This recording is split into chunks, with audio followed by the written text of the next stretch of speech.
Alors maintenant, comme il va falloir procéder au traçage maintenant de la pièce de bois, là cette fois-ci par contre on a besoin de tracer au moins une épaisseur, c'est celle de l'arrêtier sur la vue en plan.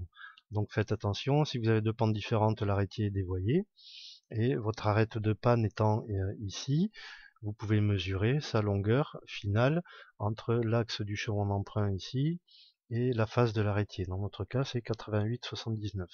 Donc sur notre pièce de bois, on reporte 88,79 et on peut tracer la coupe alignement sur la face du dessus.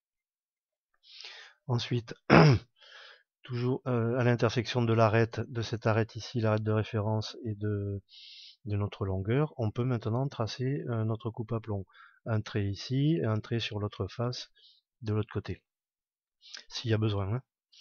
Si vous faites à la circulaire, c'est pas forcément nécessaire.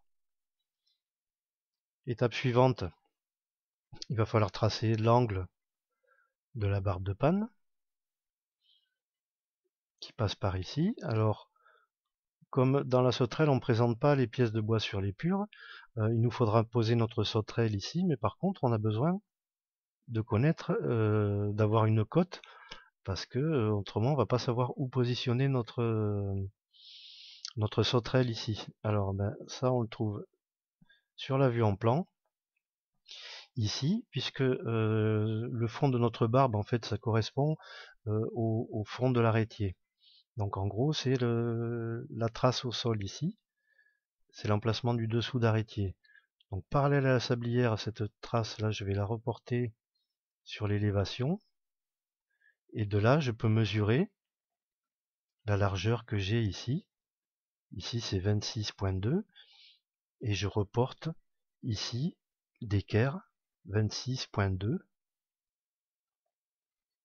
Ça me donne le point par lequel doit passer mon trait de coupe de la barbe.